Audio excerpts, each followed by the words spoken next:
प्रिय दोस्तों, आज झटका रिव्यूज में हम देखेंगे कि फिल्म लक्ष्मी बम, जिसमें कि अक्षय कुमार ने मुख्य भूमिका निभाई है, वो किस तरह से अल तकिया यानी इस्लामिक छल करती है, किस तरह से वो लव जिहाद को बढ़ावा देती है और किस तरह से वो एक सनातन को एक चोट पहुंचाने की कोशिश करती है। ये हम इस रिव्यू में देखने की कोशिश करेंगे। दोस्तों, उर्दू फिल्म इंडस्ट्री, जिसे कि हम भारतीय हिंदी फिल्म इंडस्ट्री कहने की भूल करते हैं, इसमें सनातन धर्म के विरोध और इस्लाम के महिमा मंडन की लंबी परंपरा रही है। शोले समेत सलीम जावेद द्वारा लिखित समस्त फिल्में इसका मुख्य उदाहरण है।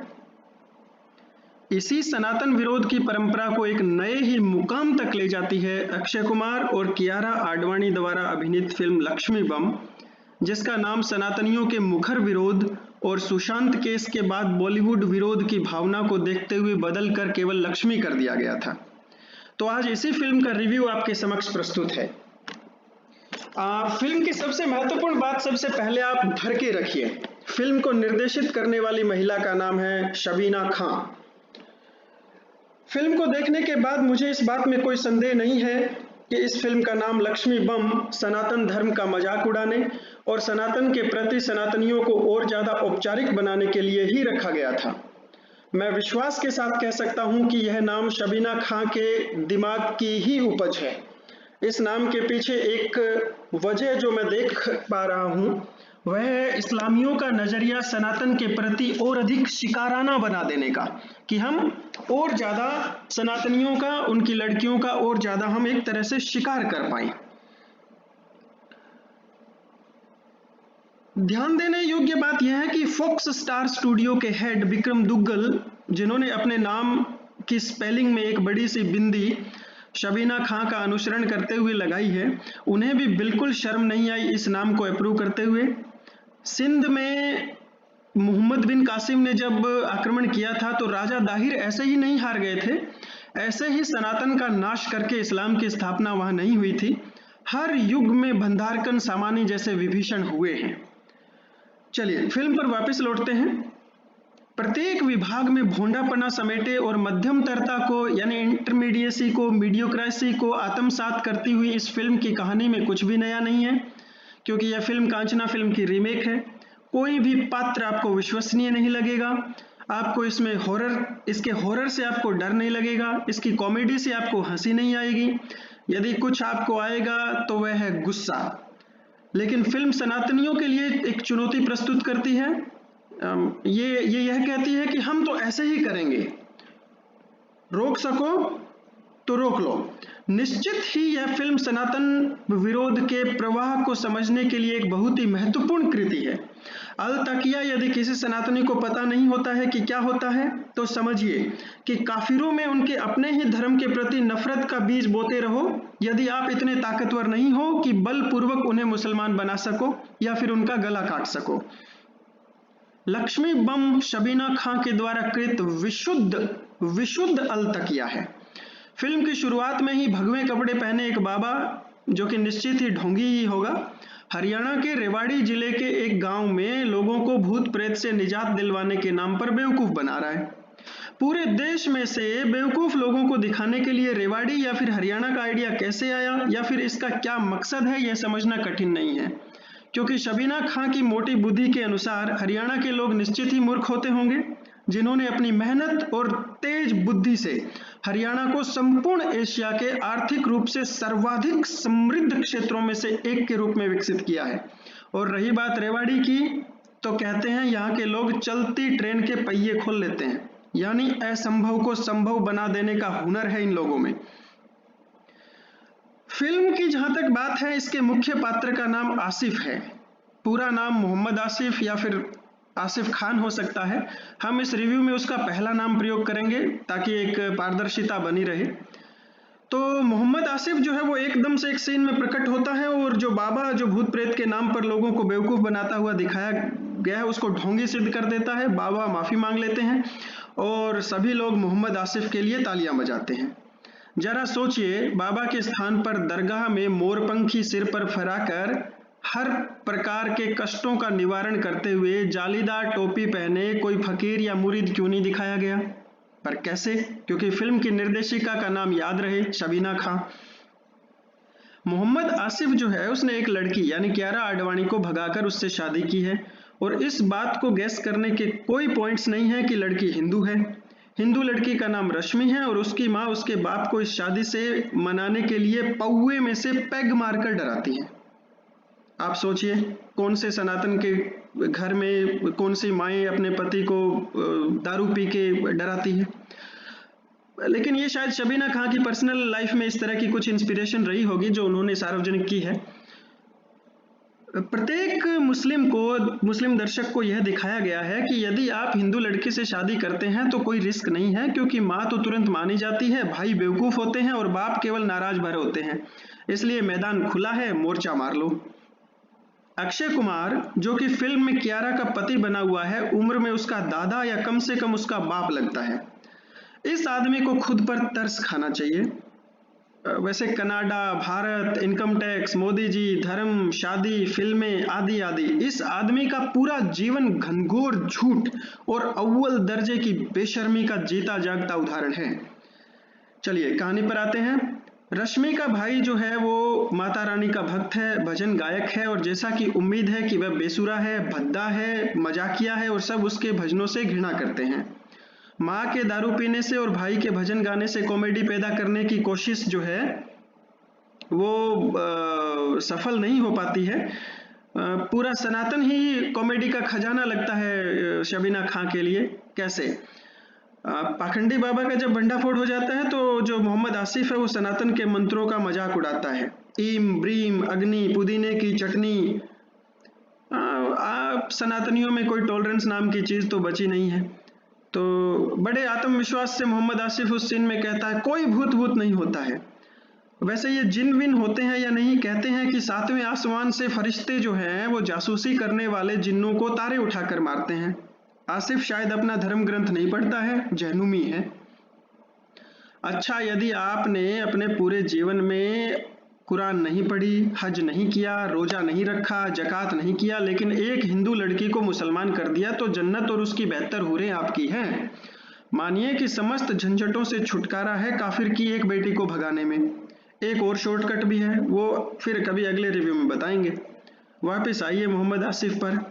आसिफ मतलब कमाल है, एकदम सीधा, ज्ञानी, स्मार्ट, आधुनिक। लड़कियों, इस रिव्यू में जब भी मैं लड़कियों बोलता हूं तो उसका मतलब हिंदू लड़की है, और जब मैं लड़का बोलता हूं तो मोहम्मद आसिफ है इसका अभिप्राय।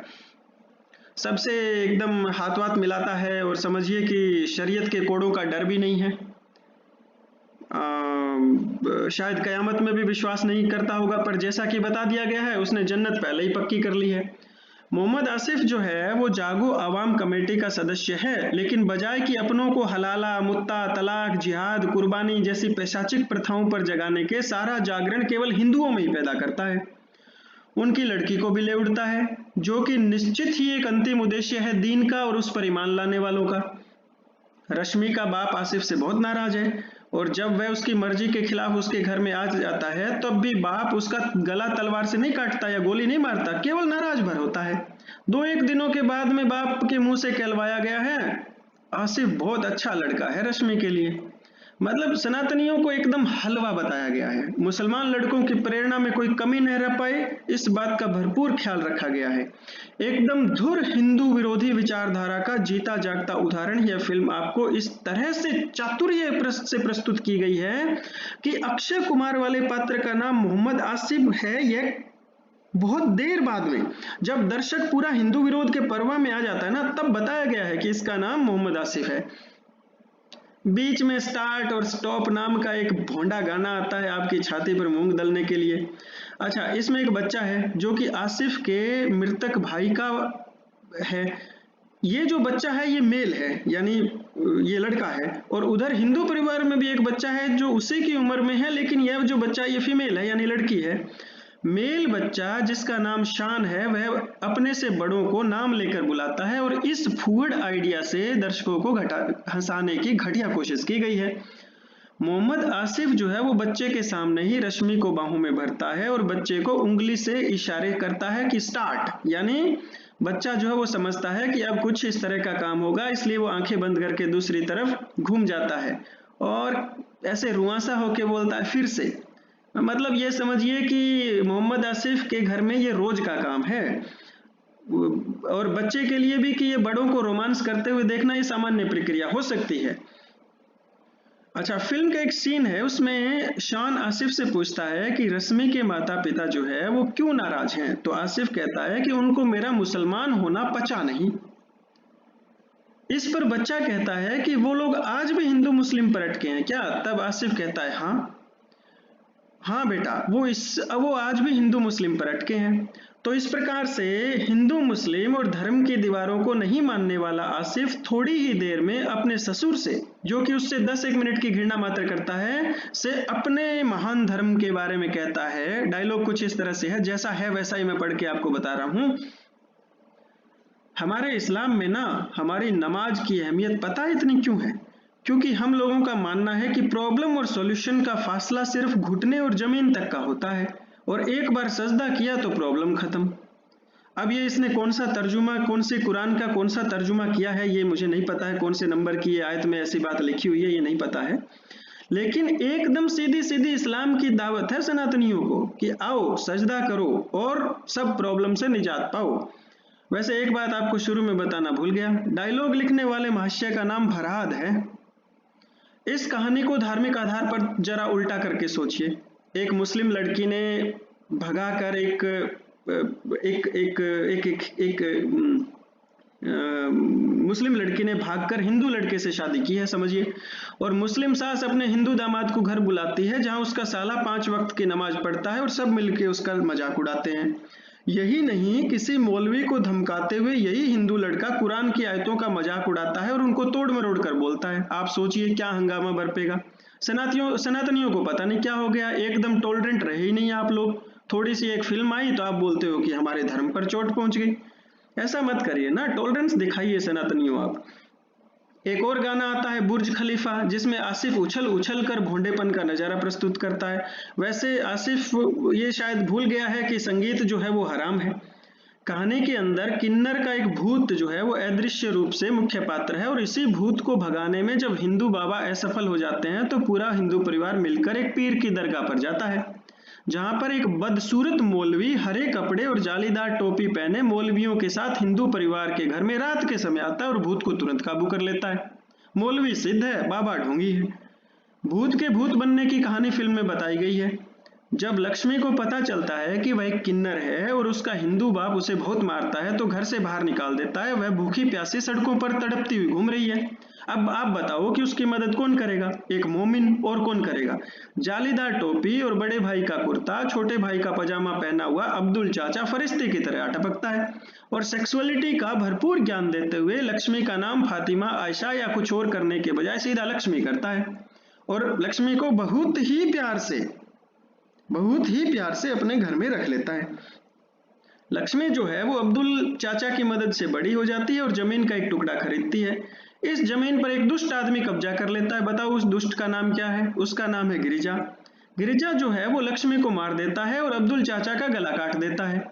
अब्दुल के लिए एक शानदार मौत लिखी है कहानीकार ने। कैसे? आप सोचिए, एक काफिर को इससे ज्यादा दुष्ट कैसे दिखाया जाए कि वो एक मोमिन की गर्दन काटे। बाकी किसने किसकी गर्दनें काटी है यह एक इतिहास है। कलमे पढ़ते थे तलवारों की छांव में, ये किसने लिखी? शबीना जी कैसे खां हुई होगी, ये भी एक हिस्ट्री है। फिल्म का जो क्लाइमेक्स है वो एकदम भरपूर अंधविश्वास पैदा करता है और सेंसर बोर्ड को ऐसी बेसिर पैर की कहानियों वाली फिल्मों के प्रमाणीकरण पर गंभीरता से सोचना चाहिए। क्लाइमेक्स में जो है वो हिंदू महिलाएं ढोल बजाती है और मोहम्मद आसिफ जो है वो मंदिर में घुसकर गिरिजा को पीटता है। एकदम नीरस, बोरिंग, लंबा और हजारों फिल्मों में देखा हुआ क्लाइमेक्स है। फिल्म जो है वो एकदम शुद्ध बकवास है, लेकिन सनातनियों को इसे अनुसंधान की नजर से कि किस तरह से सनातन विरोध का सतही आवेग, जो अंडरकरंट है सनातन के विरोध का, वो किस तरह से प्रवाहित होता है, इसके लिए इस फिल्म को देखना जरूरी है। इसको इस तरह से समझिए कि बॉलीवुड के नुकसान में ही सनातन का हित है। फ्री में डाउनलोड मारिए टेलीग्राम से। फिल्म का कोर संदेश ये है कि एक हिंदू लड़की तभी सुखी रह सकती है और प्यार पा सकती है जब वह एक मुसलमान लड़के से शादी करे, और कोई चारा नहीं है। फिल्म यदि आगे बढ़ती तो पता चलता कि आसिफ ने एक या फिर दो या फिर तीन और शादियां कर ली। रश्मि को तलाक ए बिद्दत के बाद इंटरनेशनल हलाला सर्विसेज के दफ्तर में अपनी बारी का इंतजार करते दिखाया जाए। और शायद सबीना खान फिल्म के दूसरे पार्ट में हमें इन वास्तविकताओं से जरूर अवगत करवाएगी। कहानी जो है वो, इसी कहानी को क्या बिना हिंदू मुस्लिम के या फिर बिना सनातन को ठेस पहुंचाए बनाया जा सकता था क्या? तो एकदम बनाया जा सकता था। इसमें क्या हिंदू मुसलमान करने की कोई आवश्यकता ही नहीं थी। एक भूत होता है और वो अपना बदला लेता है।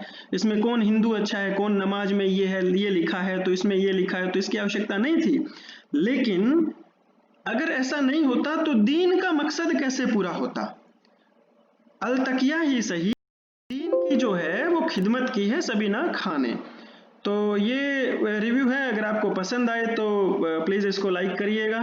बहुत बहुत धन्यवाद। मिलेंगे आपसे अगले एक झटका रिव्यू में।